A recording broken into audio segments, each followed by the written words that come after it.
আমরা আগের যে নেটওয়ার্কিং চ্যাপ্টার সেটা আমরা শেষ করে ফেলেছি। আর একটু বাকি আছে আমাদের এইচটিএমএলটা। তো এইচটিএমএলটা আজ শুরু করব আমরা। অনেকেরই মনে আছে এইচটিএমএলটা, কারণ আমরা ক্লাস 7-এ যথেষ্টভাবেই ভালো করে পড়ে এসেছি। তো এখানে একটু রিভিশন প্লাস একটু অন্যান্য জিনিসগুলো রয়েছে। যেমন আমরা প্রথমেই বলে দেব যে এইচটিএমএল হচ্ছে স্ট্যান্ডস ফর, সবাই জানি, হাইপারটেক্সট মার্কআপ ল্যাঙ্গুয়েজ। এটা একটা ওয়েব পেজ ডিজাইনিংয়ের জন্য কাজে লাগে। এই যে বলছে hypertext refers to the way in which web pages are linked together. Thus, the link available on the web page is called hypertext. As its name suggests, HTML is a markup language, which means you use HTML to simplify markup a text document with tag that tell a web browser how to structure it to display. তার মানে এখানে markup language অর্থাৎ এটা কোনো একটা বিষয় যদি আমরা লিখি তাহলে সেটা যদি অ্যাট্রাকটিভ করতে হয় তখন আমরা ডিফারেন্ট টাইপ কালি ইউজ করি, অথবা সেটা বোল্ড করে দিই যাতে ওই টেক্সটের মধ্যে ওই লেখাটা বা ওই টেক্সট, ওই লেটারটা বা ওই ওয়ার্ডটা বা ওই সেন্টেন্সটার দিকে চোখ পড়ে আগে রিডারের।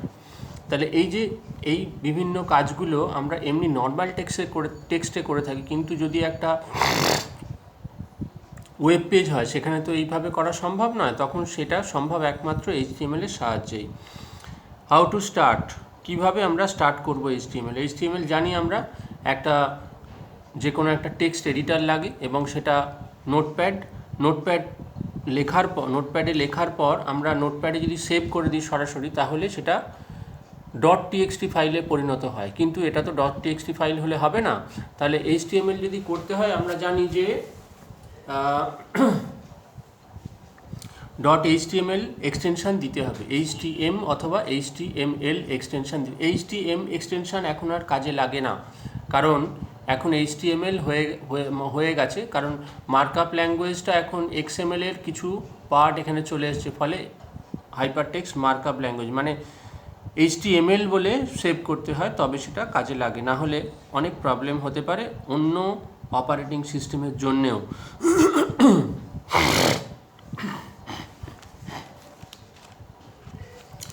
এইবার বলছে এখানে কিছু ট্যাগের ব্যাপার আছে। ট্যাগ ছাড়া আমরা লিখতে পারি না। তাহলে ট্যাগটা কি বলছে? A tag is a coder HTML command that indicates how part of web should be displayed.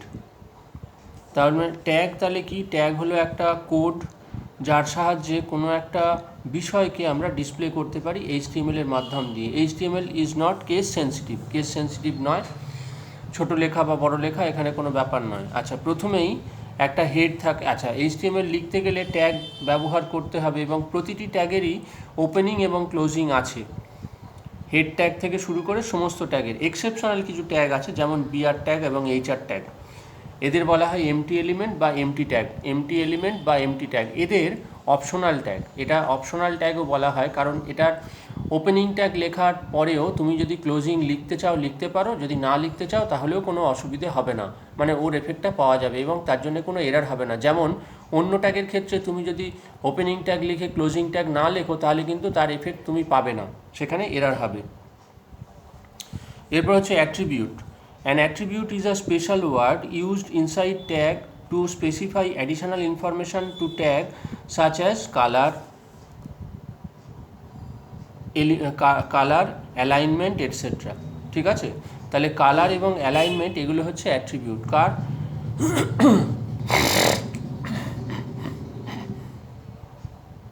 এলিমেন্টের। In HTML there are two types of element, একটা হচ্ছে কন্টেনার এলিমেন্ট আর একটা হচ্ছে এমটি এলিমেন্ট। কন্টেনার এলিমেন্ট মানে কোনগুলো? যেগুলোর তোমার ওপেনিং এবং ক্লোজিং দুটো ট্যাগই থাকে, সেগুলোকে বলা হয় কন্টেনার এলিমেন্ট। এই যে container element requires a starting as well as ending tag, where as empty element requires just starting tag and not and ending tag, তার মানে এমটি ট্যাগের কোনো এন্ডিং ট্যাগের প্রয়োজন হয় না, কিন্তু আমরা গুড প্র্যাকটিসের জন্য এমটি ট্যাগ আমরা লিখব।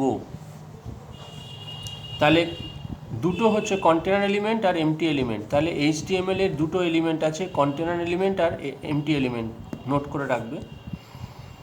আচ্ছা, এমটি এলিমেন্ট বিআর ট্যাগ আর এইচআর ট্যাগ, ঠিক আছে, বিআর ট্যাগ আর এইচআর ট্যাগ। এবার তোমার হেড ট্যাগের প্রথমে হেড ট্যাগ দিতে হবে, তারপরে এবার হেডের প্রথমে এইচটিএমএল দিতেই হবে, এইচটিএমএল যেহেতু লেখা শুরু করছো, তারপরে হেড ট্যাগ দিতে হবে। হেড ট্যাগের মধ্যে তোমার যা হেডিং থাকবে সেই হেডিংটা, এরপরে টাইটেল ট্যাগ রয়েছে। টাইটেল ট্যাগে হচ্ছে তোমার একটা পেজেতে একটা অ্যাপ্লিকেশনের যেরকম আমরা টাইটেল দেখি, সেই টাইটেলের মধ্যে ওপরে মানে ওপরের যে বারটা নীল বারটা থাকে সেই বারের মধ্যে অ্যাপ্লিকেশন নেম, যে ফাইলটা তুমি খুলছো অ্যাপ্লিকেশনের তার নাম, আর ডান দিকের কোণে একদম মিনিমাইজ, ম্যাক্সিমাইজ আর রিস্টোর আর ক্লোজ বাটনটা থাকে, সেটা হচ্ছে টাইটেল ট্যাগ। এই ক্ষেত্রেও যখন ওয়েব পেজ তুমি ডিজাইন করছো, ওয়েব পেজেরও একটা টাইটেল থাকে, সেই টাইটেলটাকেই টাইটেলটা লিখতে হবে।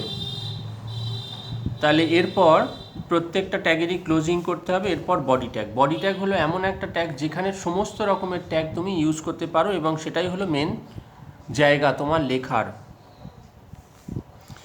এই যে বডি ট্যাগ ক্লোজার্স এই encloses all the tags, attribute and information to be displayed in the web page. তাহলে বডি ট্যাগ হলো এমন একটা ট্যাগ যেখানে সমস্ত কিছু তুমি ওখানে দিতে পারবে এবং ক্লোজ করতে পারবে এবং রিপ্রেজেন্ট করতে পারবে।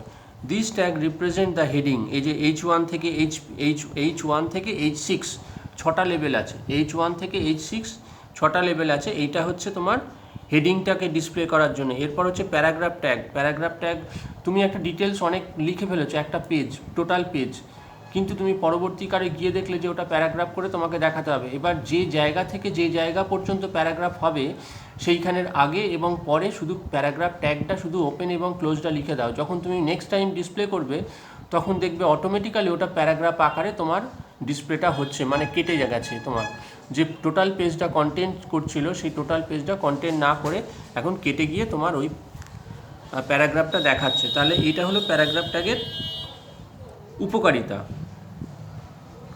এরপরে এখানে একটা টেবিল দিয়েছে, দ্য এইচটিএমএল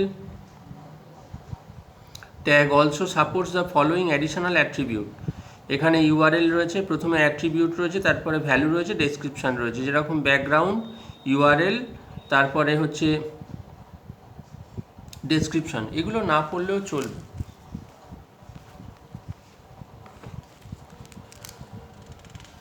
দেখো এরপর 112 পাতায় H1 থেকে H6। এখন H1 থেকে H6 যে কোনো একটা তুমি লেভেলকে নিতে পারো। তোমার প্রয়োজন হলো H1, তাহলে H1 নেবে, তোমার প্রয়োজন হলো H3 নেবে। এরকম নয় যে তোমাকে পরপর নিতেই হবে বা সিকোয়েন্সটাকে মেনটেন করতেই হবে, সেরকম কোনো ব্যাপার নেই।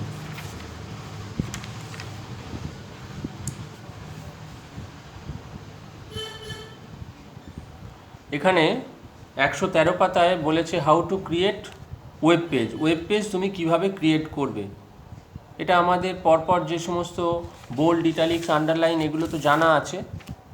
বোল্ড কী করে হবে, ইটালিক্স কী করে হবে, এই যে এইচটিএমএল ট্যাগ, এই যে এখানে 113 পাতায় ডেসক্রিপশানগুলো দেওয়া রয়েছে এইচটিএমএল ট্যাগ, এটা এই টেবিলটা পড়তে হবে। বোল্ডের জন্যে বোল্ড, ইটালিক্সের জন্যে আই, স্মলের জন্যে ছোটো লেখার জন্যে ওই ছোটো লেখা। আচ্ছা, এখানে স্ট্রং মানে একটু বড় লেখা, ইম্পর্টেন্ট যদি লেখা হয়। সাবস্ক্রিপ্ট আর সুপারস্ক্রিপ্ট। সাবস্ক্রিপ্ট মানে হচ্ছে তোমার আমরা 10^2 ওই যে 2টা লিখছি ওটা হচ্ছে সাবস্ক্রিপ্ট, আর সুপারস্ক্রিপ্ট মানে 2 টু দি পাওয়ার, মানে পাওয়ার যখন লিখবো তখন সেটা সুপারস্ক্রিপ্ট হবে। এবার BR tag to break the line. একটা লাইনকে, একটা গোটা লাইনকে ব্রেক করার জন্যে ওখানে বিআর ট্যাগটা ব্যবহার করা হয়। তাহলে এইগুলো হচ্ছে তোমার, এটা তোমাকে পড়তে হবে কোন ট্যাগ কী জন্য ব্যবহার করা হয়। এরপরে চলে আসছি আমরা কোনো ইমেজকে যদি ইয়েতে দেখাতে হয়, ওয়েব পেজে দেখাতে হয়, তাহলে এটা খুব ইম্পর্টেন্ট। সিনট্যাক্সটা মনে রাখবে, এখানে ইমেজ এসআরসি ইকুয়াল টু এখানে logo.jpeg, তার মানে এখানে ফাইল নেমটা লিখতে হবে। ফাইল নেমটা লিখতে হবে মানে যে ইমেজ ফাইলটা রয়েছে তার নামটা এখানে লিখতে হবে। যদি সেটা কারেন্ট ড্রাইভে থাকে, যদি সেটা কারেন্ট ড্রাইভে না থাকে তাহলে পাথটা অবশ্যই দিতে হবে, নাহলে কিন্তু পাথ খুঁজে পাবে না, তাহলে কিন্তু ওই ফাইলটাকে অ্যাক্সেস করতে পারবে না। তখন একটা ব্ল্যাঙ্ক আসবে। তাহলে এখানে এইটা খুব important, image SRC equal two double inverted কমার মধ্যে ফাইল নেমটা।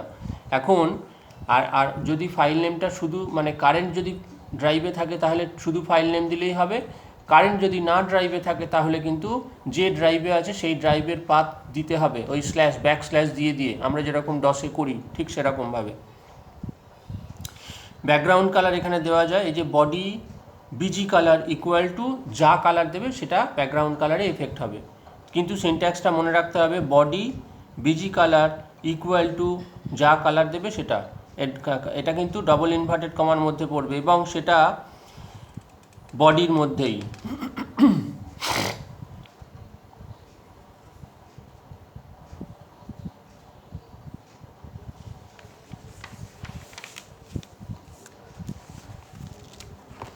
এরপরে চলে যাচ্ছি আমরা 115 পেজ।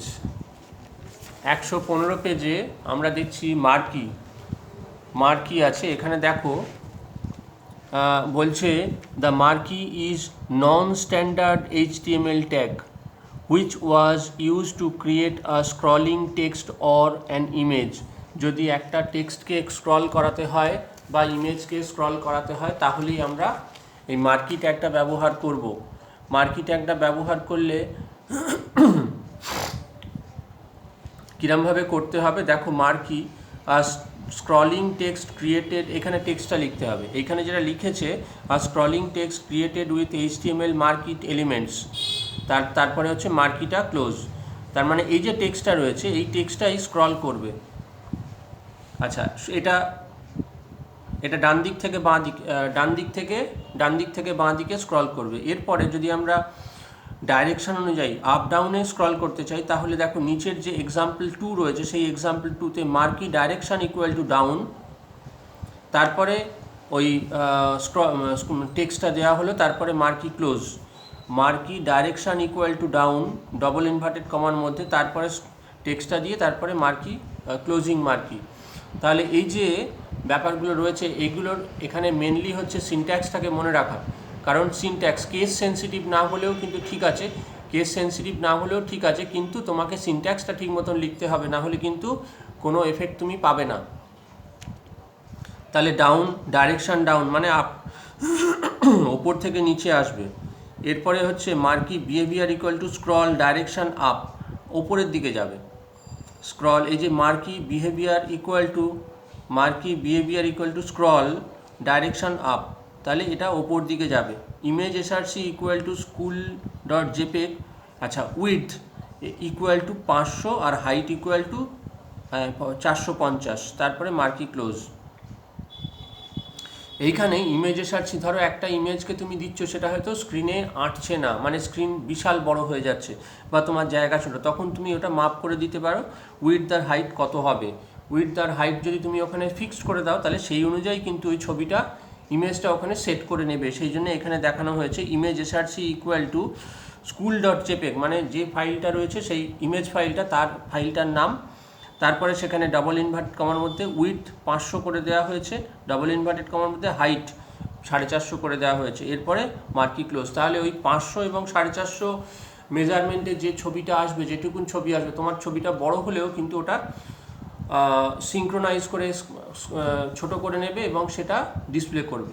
তাহলে এখানে এই মার্কিট ডিসপ্লেটার এরকম একটু আমরা অ্যাডভান্টেজ পেয়ে থাকি, এই সিনট্যাক্সগুলো কিন্তু মনে রাখবে। এরপর সেন্টার আছে, সেন্টার অর্থাৎ মাঝখানে যদি কোনো কিছু লিখতে হয় টেক্সটকে তাহলে আমরা সেন্টার ব্যবহার করব, যেরকমভাবে আমরা ওয়ার্ড বা এক্সেলে যে সেন্টার ব্যবহার করে ঠিক সেম জিনিস। আচ্ছা, সুপারস্ক্রিপ্ট এবং সাবস্ক্রিপ্ট দিয়ে একটা লেখা 117 পাতায় আছে, সেটা তোমরা দেখে নিতে পারো। আচ্ছা, এখানে 5 নম্বর এক্সাম্পলটা কেটে দেবে, 5 নম্বর এক্সাম্পলটা দুবার হয়ে গেছে, এটা দরকার নেই।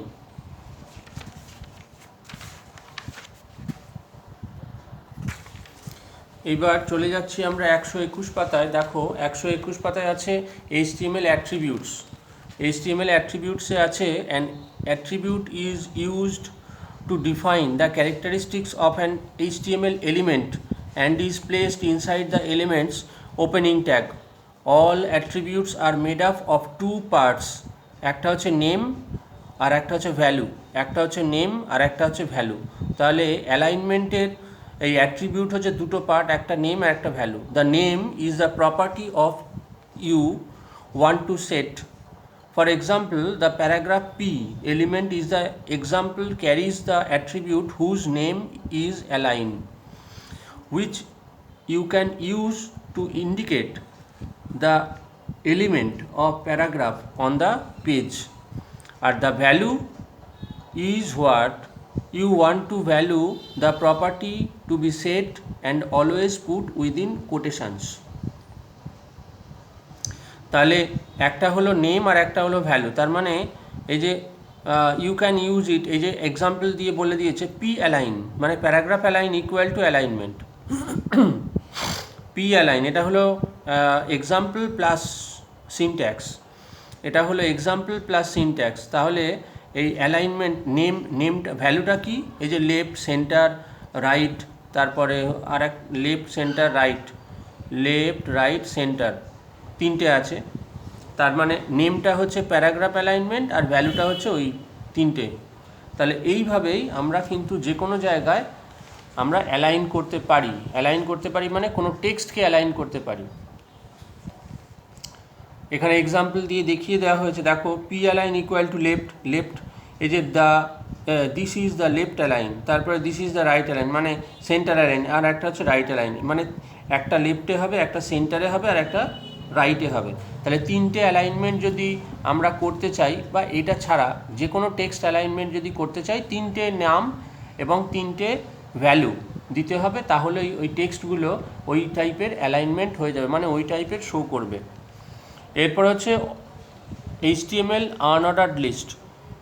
দু রকমের লিস্ট আছে, একটা অর্ডার্ড লিস্ট, একটা unordered list. And unordered list is a collection of related item that have no special order or sequence. এখানে this list is created using HTML UL tag. তাহলে আনঅর্ডার্ড লিস্ট UL ট্যাগের দ্বারা ব্যবহার করা হয়, ঠিক আছে। আনঅর্ডার্ড লিস্ট UL ট্যাগের দ্বারা ব্যবহার করা হয়। যেমন এখানে ওই যে এক্সাম্পলটাই দিয়েছে, দেখো UL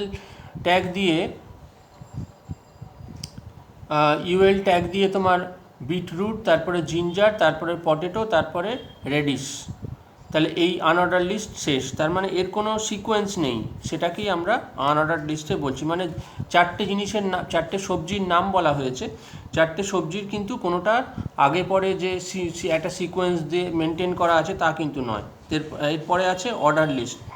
if you are required to put your item in a numbered list instead of bulleted, then HTML ordered list will be used. তাহলে HTML ordered list যদি ইউজ করতে হয় তাহলে তোমাকে বুলেটেড লিস্ট 1 2 3 4 করে লিখতে হবে। যেমন এখানে বিটরুট, জিঞ্জার, পটেটো আর রেডিশ যে লেখা রয়েছে, তাহলে ওখানে ওই যে অর্ডার্ড লিস্ট ও এল করলেই অর্ডার লিস্ট, তখন ওটা 1 2 3 4 করে চলে আসবে। তার মানে ওখানে তুমি সিকোয়েন্সটা মেনটেন করছো, মানে কোনো কিছুই মেনটেন করছো না, শুধুমাত্র বুলেটেড ফর্মে একটা চলে আসছে। আর এখানে যদি তুমি অর্ডার লিস্টে দাও তাহলে 1 2 3 4 করে একটা নাম্বারিং ফর্মে চলে আসছে, যেটা তুমি পরে রেফারেন্স হিসেবে ব্যবহার করতে পারো। এরপরে আসছে এই যে টাইপ,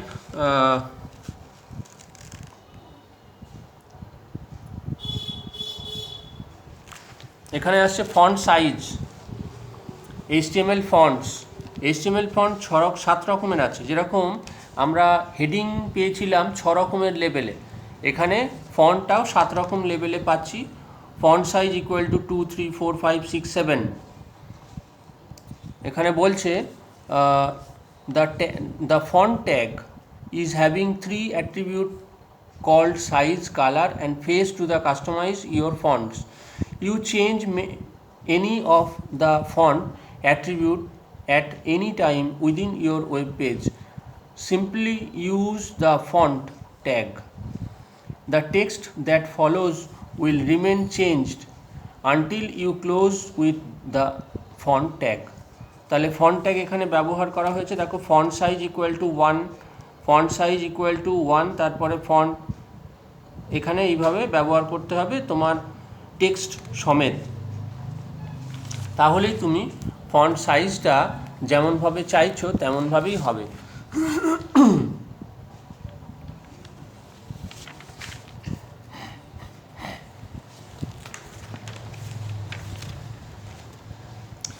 তারপরে হচ্ছে ফন্ট, এখানে হচ্ছে ফন্ট ফেস। ফন্ট ফেস মানে আমরা যে স্টাইলগুলো পাই, স্টাইল মানে ওয়ার্ডে বা এক্সেলে যে স্টাইল, ফন্টের স্টাইল যে পাই, লেখার স্টাইল, সেটাকেই ফন্ট ফেস বলা হচ্ছে। ফন্ট ফেস ইকুয়াল টু দিয়ে টাইম নিউ রোমান্স, তারপরে ওই যে ভারদানা সাইজ, কমিক সেন্স, তারপরে এমএস, ওয়াইল্ড ওয়েস্ট, এগুলো এক একটা করে নাম। এগুলো তুমি নামগুলো জানা থাকলেই, এই নামগুলো এখানে পুট করলেই যে লেখাটা বা যে তোমার টেক্সটটা ডিসপ্লে হবে, সেই টেক্সটার ডিসপ্লেটা এই টাইপেরই হবে। এটাই হলো ফন্ট ফেস। এবারে ফন্ট কালার আছে। ফন্ট কালার যদি করতে হয় তাহলে এই যে ফন্ট কালার ইকুয়াল টু, যেরকম বিজি কালার ইকুয়াল টু দিয়ে কালার যে দরকার সেই কালারটা তুমি দিয়ে দিলে তাহলে অটোমেটিক্যালি সেই কালারটা চলে আসবে। এখানে তোমার যদি হেক্সাডেসিমাল নাম্বার সিস্টেম নাম্বার জানা থাকে মানে ওই কালারের এগেনস্টে, তাহলে তুমি সেই নাম্বারটা দিতে পারো। আর যদি না কালার থাকে জানা থাকে, স্বাভাবিকভাবেই ওটা জানা থাকা সম্ভব নয়, যদি না জানা থাকে তাহলে ওখানে ডাইরেক্টলি ওই কালারের নামটা দিলেই ওই কালারটার এফেক্ট পাবে ওই লেখাগুলোই, মানে টেক্সটের ওপরে। এরপরে আছে চেকবক্স কন্ট্রোল আর রেডিও বাটন কন্ট্রোল। চেকবক্স আর রেডিও বাটন দুটো জিনিস আছে। আমরা যখন কোনো উইন্ডোতে কোনো সিলেকশান মানে মেনু পাই, সেই মেনু থেকে যখন কোনো সিলেকশান হয় তখন সেখানে দুরকম আমাদের সিলেকশানের জায়গা থাকে। একটা হচ্ছে চেকবক্স আর একটা রেডিও বাটন। চেকবক্স হচ্ছে স্কোয়ার বক্স আর রেডিও বাটন হচ্ছে গোল। তাহলে চেকবক্স যদি করতে হয় তাহলে তোমাকে মানে চেকবক্সের বিশেষত হলো যখন মাল্টিপল সিলেকশান করতে চাও বা পারো তখন কিন্তু চেকবক্স দিয়ে করতে পারো, মানে চেকবক্স সেটা তোমাকে মানে অ্যাকসেপ্ট করবে। কিন্তু যদি রেডিও বাটন হয় তাহলে কিন্তু একটাই মাত্র তোমাকে সিলেকশান করতে দেবে, এখানে কিন্তু মাল্টিপল সিলেকশান কোনোরকমভাবে কাজ করে না। তাহলে যখন তোমার মাল্টিপল সিলেকশান দরকার তখন তুমি রেডিও বাটন চেকবক্স করবে, আর যখন তুমি মাল্টিপল সিলেকশান দরকার নেই, একটা মাত্র সিলেকশান দরকার অনেকগুলো মেনুর মধ্যে, তখন তোমাকে রেডিও বাটন সিলেক্ট করতে হবে। এইবার এখানে যে সিনট্যাক্সগুলো আছে সেই সিনট্যাক্সগুলো তোমাকে দেখে নিতে হবে।